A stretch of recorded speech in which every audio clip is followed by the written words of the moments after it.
chance de vivre toutes les étapes après l'indépendance et au niveau de la prise du pouvoir des militaires et au niveau de la transition et au niveau de l'adoption de la démocratie et à une certaine période. Et aujourd'hui, nous sommes dans la démocratie. Donc, je suis encore mieux placé pour comparer. Et je vous dis franchement que un bon chemin a été parcouru par la Guinée. Et la démocratie actuellement est une réalité. Parce qu'il fut un moment en Guinée, il n'y avait pas de liberté de parole. Il fut un moment où on cueillait à des heures indues les citoyens pour aller en prison. Et il fut un moment, il suffit seulement d'émettre une idée pour que vous soyez cueillis comme une mangue mûre pour être envoyé en prison. Mais aujourd'hui, nous voyons que tous les Guinéens sont libres de s'exprimer comme ils veulent. Alors, et quand nous voyons le nombre de médias qui se trouvent sur l'étrier national, montre à suffisance que la démocratie est en train de faire son parfait. Il y a des insuffisances, bien sûr, mais ces insuffisances sont en train d'être gérées d'une manière rationnelle. Et je vous dis franchement, les deux ailes de cette démocratie, c'est la police et la gendarmerie. C'est le lieu de rendre hommage aux deux dirigeants qui incarnent ces institutions et surtout chapeauté par un ministre très jeune, mais qui est d'une abnégation extraordinaire. Donc je rends hommage au directeur général de la police en Guinée, Bafouille, et le directeur général de la gendarmerie, le général Baldé. Ce sont des gens qui travaillent et s'il y a des bavures, ils sanctionnent ces bavures. Voilà ce que je retiens essentiellement de la réalité guinéenne actuellement. Alors, je ne dis pas qu'il n'y a pas de bavures. Il y a parfois des bavures, mais ces bavures sont toujours sanctionnées. Donc, la démocratie est en train de faire son chemin. Bien sûr, il y a des gens aussi qui sont là, ils ont une philosophie. C'est-à-dire, ôte-toi de là que je m'y mette. Sans suivre le processus démocratique. Ôte-toi d'ici que je m'y mette, ce n'est même pas démocratique. Parce que c'est le peuple qui choisit, c'est le peuple qui vote. Alors donc, quand il s'agit de ces catégories de personnes, tenez-vous bien, ils ont leur philosophie, ils ont leur méthodologie qui, généralement, ne fait pas avancer la société. Alors donc, voilà essentiellement ce que je peux vous dire. Merci, honorable.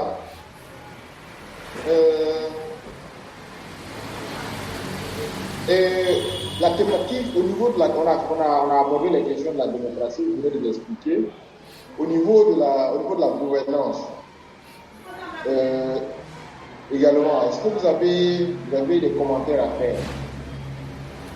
Oui. Au niveau de la gouvernance, moi, les faits qui retiennent mon attention, c'est la redistribution des acquis. C'est-à-dire, quand le gouvernement, par exemple, se planifie pour que chaque sous-préfecture de la Guinée puisse avoir les retombées minières, alors là, ça me réconforte. Parce que dans toutes les préfectures de la Guinée, aujourd'hui, il y a des traces. Dans toutes les sous-préfectures de la Guinée, on est en train de faire des traces. Là, ça me réconforte. Parce que la répartition du patrimoine, ce n'est pas... Nous n'avons pas connu ça en Guinée depuis l'indépendance. C'est cette répartition rationnelle qui inscrit la valeur de la démocratie. Alors donc, moi je suis très enchanté quand je parcours la Guinée, parce que à l'issue de la campagne, j'ai parcouru beaucoup de sous-préfectures, mais partout où vous allez, vous trouvez des nouvelles infrastructures qui ont trait à un programme local. Et ce programme local-là est étayé par le programme national. Alors, donc vraiment, voilà les faits qui retiennent mon attention. Bien sûr, nous savons que dans certains domaines, il y a le manque à gagner, parce que dans le développement, il y a beaucoup de secteurs qui sont prioritaires. Quand il y a beaucoup de secteurs qui sont prioritaires, c'est les secteurs super prioritaires que nous devrions vraiment étayer pour que vraiment les citoyens soient quand même satisfaits escalier par escalier. Alors, vraiment, pour le moment, le fait que le gouvernement se soit attaqué au problème d'énergie, parce qu'après 60 ans d'indépendance, normalement, le pouvoir là devrait trouver que les routes sont faites, le courant existe, et etc., pour faire face à d'autres défis. Mais c'est les défis du départ qu'il est en train de gérer actuellement. Voilà le problème essentiel. Après 60 ans d'indépendance, il n'y a ni route, ni courant, ni etc., etc. Alors donc, ce gouvernement est en train de faire face à tous les défis primaires de ce pays. Tous les défis primaires, je dis bien. Alors donc, moi personnellement, je suis vraiment satisfait de l'élan que le professeur a eu à prendre pour rendre ce pays-là vraiment un pays radieux. Alors donc voilà ma position personnelle. Merci beaucoup. En fait, je voulais préciser qu'en fait, nous, ce n'est pas l'exercice de consistant en une évaluation, on n'est pas en train de faire une évaluation, nous sommes juste en train de discuter, donc comprendre un peu le contexte d'une façon générale, hein. Mais c'est loin d'être, l'exercice est loin d'être une évaluation de la gouvernance. C'est quelque chose qui vraiment. Alors, je voulais répondre sur la question des droits humains pour écouter votre point de vue en rapport avec le contexte et tous les développements continués récemment. Bon, pour ce qui concerne les droits humains, je vous dis franchement, dans cette vie, tout est relatif. Et pour ce qui concerne les droits humains, prenons la mouvance et l'opposition. Nous avons fait plus de 20 ans dans l'opposition. Donc nous savons que l'étrier sur lequel se trouve l'opposition n'est pas facile à gérer. Mais nous, le professeur l'a dit dès son arrivée. Il dit, je ne suis pas venu pour gouverner les cimetières. Je suis venu pour éclairer l'esprit des Guinéens pour que nous puissions tirer ce pays de l'ornière. Il a été clair. Parce que nous avons subi. Moi, qui vous parle, j'ai fait la prison. En 90, j'ai été arrêté. J'ai fait 17 jours, 3 mois, 17 jours au 32 escaliers. En 96, j'ai été arrêté. J'ai fait 2 ans. C'est mes étudiants à l'université qui se sont révoltés parce que j'enseignais une matière qui n'avait pas d'autres spécialistes, la télédétection. Alors donc on m'a libéré. Alors c'est pour vous dire que c'est un processus. Alors donc, notre souhait aujourd'hui, que la démocratie soit une réalité vivante. Maintenant, dans l'exercice et pour atteindre cet objectif, il peut y avoir des obstacles, il peut y avoir des bavures, parce que les hommes sont spécifiques. Il y a des personnes qui peuvent quand même agir d'une manière exagérée. Alors donc, sinon, la volonté politique ne manque pas ni au professeur Alpha Condé, ni à son gouvernement. Et moi, je suis convaincu de cela. Parce que j'ai vécu tous ces systèmes. Et l'arbitraire qu'il y avait en Guinée hier et aujourd'hui, il y a une très grande différence. Alors donc, voilà, moi, ma position pour les droits de l'homme. Mais nous n'avons pas... Le problème, c'est que l'opposition actuelle est en train de passer par tous les moyens. Je dis bien tous les moyens entre guillemets. Pourquoi? Parce que un train qui est attaqué, un train minéralier qui est attaqué par les armes, n'est pas démocratique. Et encore, quand il y a des manifestations, ce sont eux-mêmes qui utilisent les armes. Alors ça aussi, ce n'est pas démocratique. Nous, on n'est pas habitués à ça. Parce que nous avons fait quand même des années au niveau de l'opposition. Mais jamais, au plus grand jamais, on a utilisé des armes. Alors donc il faut bien comprendre le contexte. Et honnêtement, notre souhait, c'est de rendre ce pays vivable, c'est de rendre ce pays un pays, un havre de paix. Parce que ce qui est sûr, la Guinée a eu son indépendance en 1958. De 1958 à maintenant, normalement, ce pays devrait connaître un essor de développement plus rationnel que maintenant. Mais on ne fait que le développement à petits coups. Pourquoi à petits coups?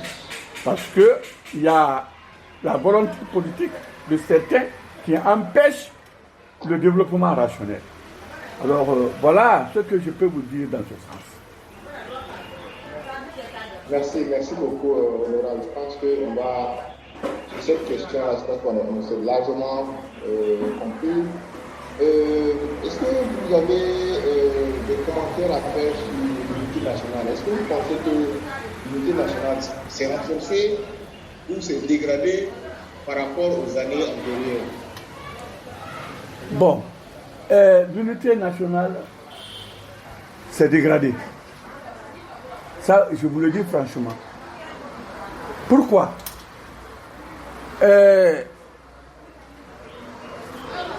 Les politiciens, chacun s'est enfermé derrière son ethnie. Alors donc, l'ethnie n'est pas un service. L'ethnie n'est pas une opportunité. L'ethnie, c'est une appartenance naturelle. Et quand c'est naturel, alors on ne peut pas se servir de ce naturel-là pour essayer d'imposer certains acquis au niveau de la nation. Normalement, je dis bien normalement, c'est l'osmose de toutes les ethnies en Guinée qui devrait quand même présenter un objectif à atteindre dans le but de tirer la Guinée de l'ornière. Je vous dis franchement, le premier régime avait réussi dans ce sens. Malgré que, même au niveau de ce premier régime, il y a eu des méandres appréciables. Alors, je vous dis bien, ce qui caractérise le système politique de la Guinée, c'est de dire, moi, il faut moi. Ôte-toi de là que je m'y mette. Alors voilà le caractère nocif de la réalité guinéenne. Ôte-toi de là que je m'y mette. Alors donc, normalement, un bon politicien doit passer par l'esprit de développement, l'esprit de rationalisation, l'esprit d'émancipation pour venir au pouvoir. Mais quand il s'agit de la stratégie de diviser pour régner, tenez-vous bien, ça ne peut pas aller. Alors l'unité, c'est là où l'unité guinéenne est blessée. Alors chacun se cache derrière son ethnie. Or, une ethnie en Guinée ne peut pas tirer la Guinée de l'ornière. Il faut le moirage de l'ensemble des ethnies de Guinée. Il y a le professeur Alpha Condé qui a dit une phrase que j'aime bien citer. Il dit que la Guinée ressemble à une voiture à 4 roues. Quand une roue crève, la voiture ne peut pas aller. La Guinée forestière, la Haute-Guinée, la Moyenne-Guinée et la Basse-Guinée. Voilà les 4 roues de la voiture. Et on ne peut pas appliquer une politique d'exclusion et réussir. Ce n'est pas possible. Il faut nécessairement que les 4 roues puissent marcher pour que la Guinée puisse avancer. Donc, tenant compte de ça, moi j'inviterai tous les Guinéens à se donner la main. Et j'inviterai tous les Guinéens à voir la Guinée au lieu des intérêts personnels ou au lieu de voir l'ethnie. L'ethnie n'a pas de sens. L'ethnie n'a pas de sens. L'ethnie, on doit normalement se battre pour que la génération future puisse avoir une culture du Guinéen tout court. Le Guinéen tout court. Pas se réfugier derrière l'ethnie. Le mal de la Guinée aujourd'hui, c'est cette maladie-là. Chacun se refuge derrière son ethnie. Moi, personnellement, je fustige cette attitude des politiciens et je demande à la génération future de pallier, de tout faire pour que ce manque à gagner soit complètement banni de nos acquis. Parce que, tenez-vous bien, dès que tu quittes l'aéroport de Conakry, tu ne peux plus parler ta langue. Ta langue n'existe plus. C'est l'homme qui va vers le monde extérieur. Alors donc, en Guinée, nous devrions considérer quoi? Le Guinéen tout court. Ce n'est pas le Peul, ce n'est pas le Malinké, ce n'est pas le Forestier, ce n'est pas le Soussou. Alors donc, voilà moi ma vision concernant la société guinéenne. Moi, je tiens à ce que le Guinéen puisse être rationnel. Honorable, oui. Par rapport au point concernant l'unité nationale, en fait, tout ce que vous avez dit, c'est exact. Je pense que ce sont des points importants. Mais aujourd'hui, puisque tout le monde est conscient de cela, quelle est la proposition ou quelle est la trajectoire à tracer pour pouvoir essayer de corriger cette situation qui ne fait que s'aggraver? Si on peut se permettre de revenir, comme vous l'avez dit, que la unité nationale est mal en point en Guinée. Vous savez, ce qui est un peu malheureux, certains font la politique pour assouvir leur ambition personnelle, où ils se servent de la politique pour se servir. Mais tous ceux qui se servent de la politique pour atteindre des objectifs communs à tous les Guinéens doivent être rationnels. Ils ne vont pas réfléchir en malinqué, ils ne doivent pas réfléchir en sous-sous, ils ne doivent pas réfléchir en forestier, ni en peul. Mais tant que les gens réfléchissent en peul, en sous-sous, en malinqué, en forestier, alors tenez-vous bien, l'unité sera affectée. Moi, je demanderai, la Guinée n'a besoin que des Guinéens utiles. Des Guinéens utiles. Pas des Guinéens peuls, pas des Guinéens malinqués, pas des Guinéens sous-sous, pas des Guinéens forestiers. Guinéens utiles à la Guinée. Parce que ce pays-là nous appartient. Et ce pays-là est indivisible. Nous devrions peut-être rejoindre des grands ensembles. Mais ce pays reste indivisible. Donc sur ce, la mentalité doit changer. La mentalité guinéenne doit changer. Nous devrions nous regarder dans le miroir pour savoir que nous sommes un maillon important de l'Afrique. L'unité africaine ne peut pas se construire tant que chacun se cache derrière son ethnie. À plus forte raison que chacun se cache derrière son État. Nous devrions réfléchir en africain, agir en africain et réussir en africain. Voilà, moi, mon objectif. J'ai appartenu au Parlement panafricain. J'ai été président du caucus de l'Afrique de l'Ouest. Et au niveau de l'OCI, j'ai été le deuxième vice-président des parlementaires de l'OCI. J'ai parcouru presque tous ces pays. Donc je sais ce que je dis. J'ai tiré beaucoup de leçons. Mais le problème important, c'est le moi. Le moi, voilà le mal du Guinéen aujourd'hui. Le moi. Nous devrions vraiment nous défaire du moi pour parler de nous, pour que ce pays-là puisse avancer. Voilà mon objectif essentiel.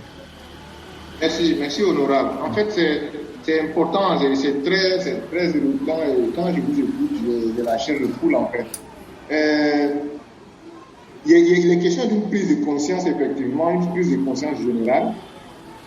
Mais l'autre question que je me pose, c'est quand est-ce que cette prise de conscience doit être faite ou va se faire et qui doit initier ça? Ça, c'est la question. Voilà. On dit souvent que c'est le bon exemple qui contamine. Ce sont nos dirigeants qui doivent servir d'exemple. Parce que quand le dirigeant n'incarne pas ses travers, tenez-vous bien, les autres sont obligés de suivre. Moi, je pense que la vision générale de l'État, la vision générale de la politique, les deux visions doivent s'adosser à ce qu'on appelle la cause commune. La cause commune n'est pas facile à défendre. Ce n'est pas tout le monde qui l'incarne. Et tenez-vous bien, cette cause commune-là, très souvent, est violée. Et au fur et à mesure qu'on viole cette cause commune, tenez-vous bien, ça se répercute sur l'ensemble de la société. Ça se répercute sur l'ensemble de la société. Alors, c'est pourquoi j'invite tous les intellectuels, tous les citoyens à se reformer, se mettre en cause pour dire que le Guinéen ne compte pas, l'ethnie ne compte pas. Par rapport à l'Afrique, le Guinéen ne compte pas. Ce qui compte, c'est l'Afrique. Par rapport à l'ethnie en Guinée, l'ethnie ne compte pas. c'est le Guinéen qui compte. Voilà moi ma vision des problèmes. Le Guinéen ne compte pas par rapport à l'Afrique. C'est l'Afrique qui compte. Et les Guinéens aussi ne comptent pas par rapport aux Guinéens. Ce qui compte, c'est le Guinéen. Alors donc, c'est la Guinée. Donc c'est moi, voilà ma vision des choses. Tenez-vous bien, l'Afrique, je vous dis, le jour que je suis allé au Parlement panafricain, le premier jour, lorsqu'on a fait la peine, j'ai eu la chair de poule. Pourquoi? Il y a un groupe qui parle en français, un autre groupe en anglais, un autre groupe en espagnol, etc., etc. Vous voyez, ce sont des défis majeurs que l'Afrique a aujourd'hui. Nous ne pouvons pas parler une seule langue. Ça, c'est des défis majeurs. Maintenant, quand nous prenons par exemple nos pays spécifiques, nos pays aujourd'hui, il n'y a pas une langue nationale qui est parlée pour l'ensemble. C'est des défis ou ce n'est pas des défis? Ce sont des défis majeurs auxquels nous devrions vraiment faire face. Alors, les gens croient que c'est l'enrichissement individuel qui compte. Tu peux avoir des milliards. Un jour, on va te mettre dans un linceul pour essayer de t'enterrer. Tu laisseras tout derrière. Mais ce qui va rester, c'est ton œuvre utile pour la nation et pour l'Afrique. Voilà l'objectif essentiel, moi, qui m'anime. Voilà l'objectif essentiel qui m'anime. Et lorsque je suis allé aussi au niveau de l'OCI, je suis allé jusqu'en Afghanistan. J'étais dans un hôtel, de l'autre côté, la bombe tombait. Alors, j'ai rencontré un Français qui m'a dit, il dit, mais comment vous pouvez venir en mission ici et de l'autre côté, on est en train de tuer, la bombe descend. Je dis, viens, je dis, c'est très bien. Je dis, mais je suis venu pour un devoir. Si je reste, si je meurs dans l'exercice de mon devoir, je n'ai encore aucun regret. Alors donc, le Guinéen doit savoir faire face à son devoir. L'Africain doit savoir se mettre devant son devoir et l'incarner en amont et en aval. Voilà, moi, ma position personnelle. Alors, soyez rassurés que nous nous battons. Je suis en train de faire des livres. Je suis en train de faire 3 livres en même temps. 3 livres en même temps, je dis bien. J'ai fait des publications, mais ça c'est dans le cadre technique, la pédologie, parce que moi je suis un pédologue. Alors, mais dans le cadre politique et autres, je suis en train de faire 3 livres en même temps. Et tous les points que vous avez abordés là sont traités dans certains de mes livres. Donc c'est pour vous dire, franchement, vos préoccupations sont les nôtres. Vos préoccupations sont les nôtres.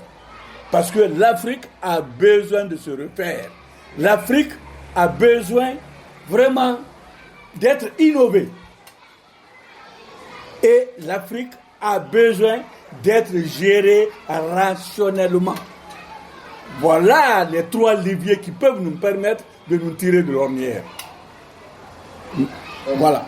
Merci Honorat.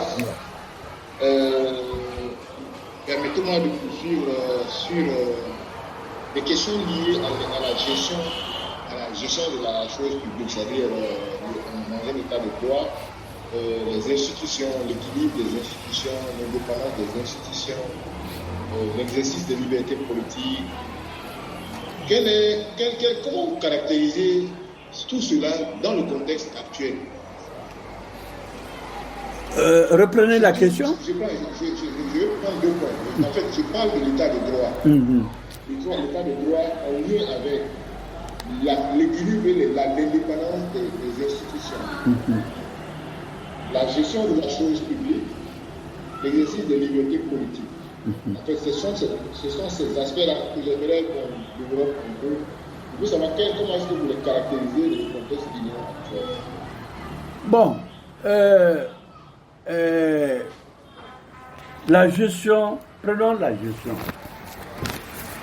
Une gestion ne peut pas être rationnelle sans contrôle. Ça, c'est dans tous les pays du monde. On n'a pas besoin de réciter des versets sataniques. Une gestion se contrôle pour qu'elle soit rationnelle. Et quand nous prenons par exemple la réalité guinéenne, je vous dis franchement, au moment où on se battait pour que le RPG soit au pouvoir, les gens disaient que lorsque le professeur Alpha Condé sera au pouvoir, qu'il va mettre tous les Guinéens en prison. Alors, une fois, j'ai posé la question à un de mes étudiants. Je lui ai dit, mais pourquoi vous pensez de cette manière?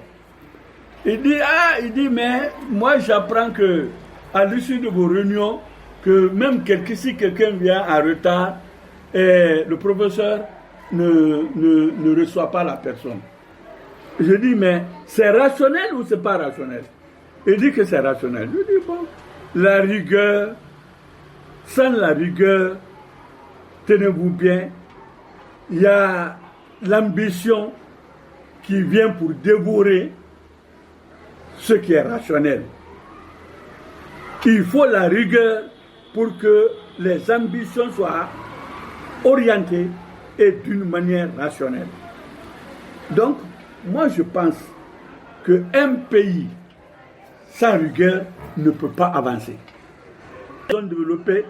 Se sont développés en fonction des contraintes endogènes et des contraintes qui sont balisées pour des objectifs bien précis. Alors donc, moi je pense que au niveau de la Guinée, il faut que le contrôle soit une réalité. Ça ne vise personne, mais c'est l'intérêt national qu'il faut sauvegarder. Et l'intérêt national ne s'acquiert pas au niveau d'un seul individu. Non, c'est l'ensemble, l'action concertée qui compose l'intérêt national. Et chacun de nous doit sauvegarder cet intérêt national. Parce que le patrimoine, ce n'est pas une seule personne qui l'incarne. Le patrimoine, non seulement se partage, mais non seulement le patrimoine se partage, mais il faut nécessairement participer aussi à son enrichissement. C'est pourquoi le professeur, malgré toutes les structures endogènes au niveau de la Guinée, il a créé l'ANAFIC, Agence nationale pour le développement économique des collectivités. Alors, et la FODEL. Tout ça, c'est des organisations pour que vraiment le patrimoine soit rationnellement utilisé au bénéfice de l'ensemble des Guinéens. Et ce sont les deux organisations aujourd'hui qui travaillent au niveau des collectivités. Et au niveau de ces collectivités, tenez-vous bien, il y a le problème d'école, il y a le problème de dispensaires, il y a le problème de route, il y a etc. C'est-à-dire tous les besoins à caractère collectif. Alors c'est pour vous dire que ce que vous venez de dire, c'est des points très importants. À part cette conférence vidéo, si vous voulez, vous pouvez m'envoyer ces différents points-là. Je peux prendre ma plume pour faire un développement rationnel, un développement plus exhaustif sur les différents points-là et vous les envoyez. Ok, nous prenons note. Voilà.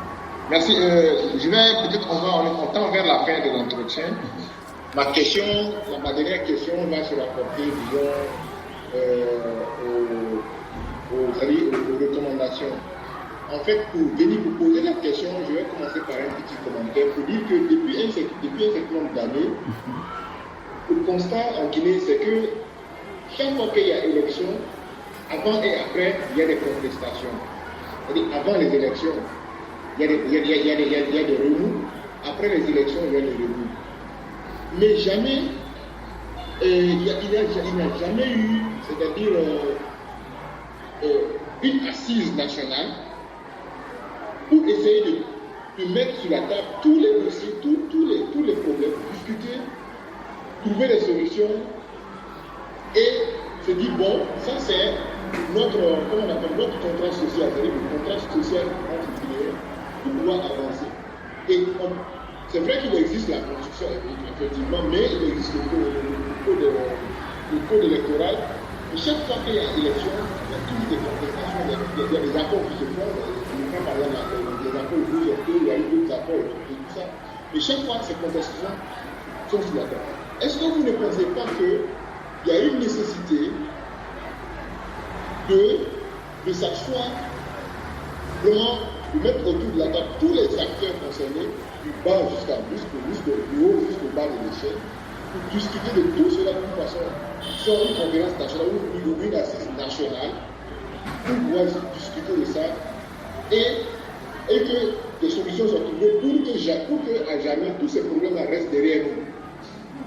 Là, je vais vous écouter sur ça et voir quelle est votre recommandation, quelle est votre approche pour l'avenir en termes de solutions à tous ces problèmes. Très bien. Vraiment, je suis très enchanté de cette question parce que c'est une question sensible. Mais je vous dis franchement, le problème de contestation,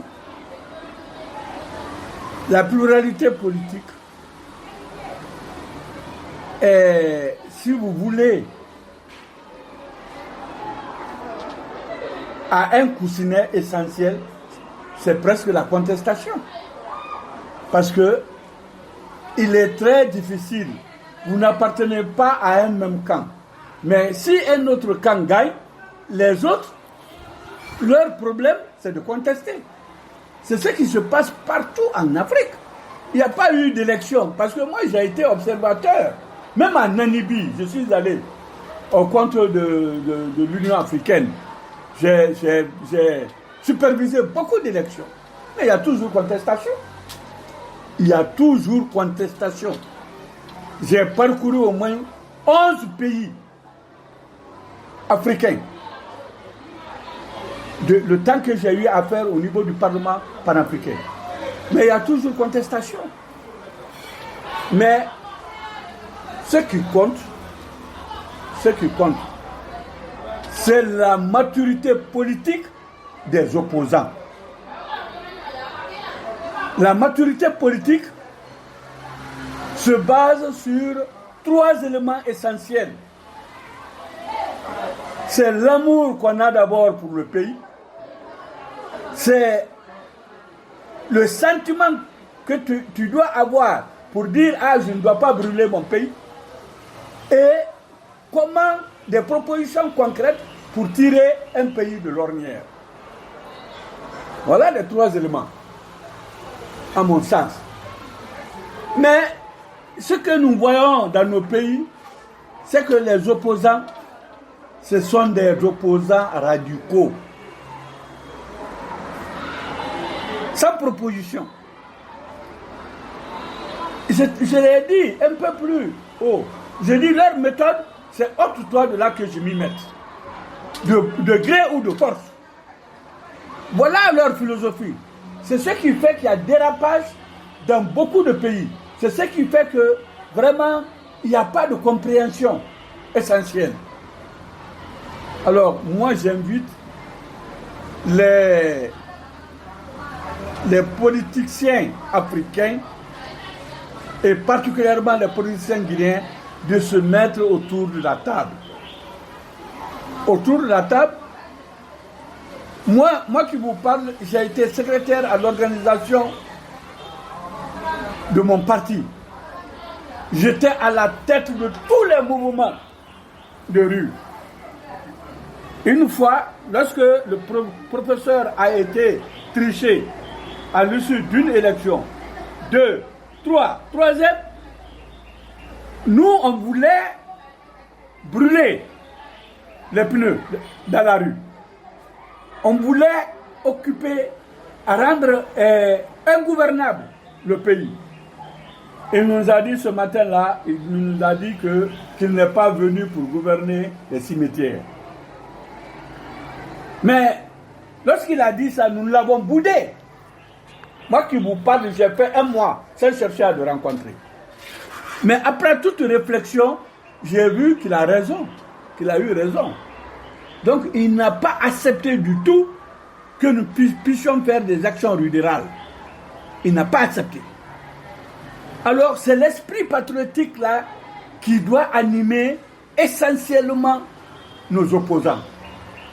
Ne pas voir aveuglement son intérêt personnel, mais l'avenir du pays.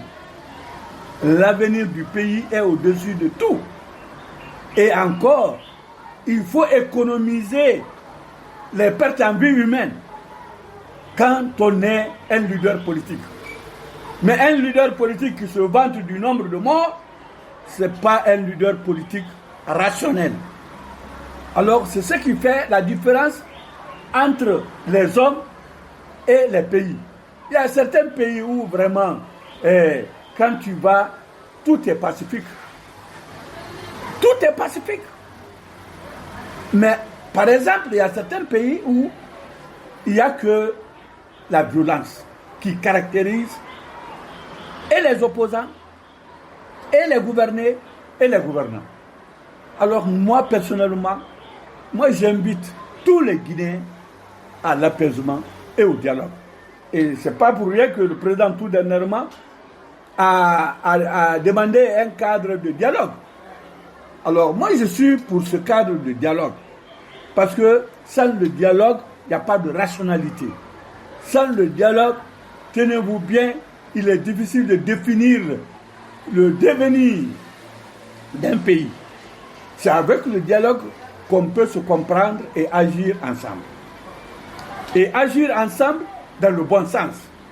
Parce que ce n'est pas agir ensemble pour que le pays soit déstabilisé, mais agir ensemble dans le bon sens. Alors donc, voilà ma vision des problèmes. Alors donc, moi j'inviterai les Guinéens. On est à un grand carrefour. Ce carrefour-là doit nous permettre de réfléchir d'où nous venons, où nous sommes et où nous allons. Et avec cette réflexion-là, ça va nous permettre d'éviter les écueils qui peuvent agenouiller notre pays. Le pays-là vient de loin.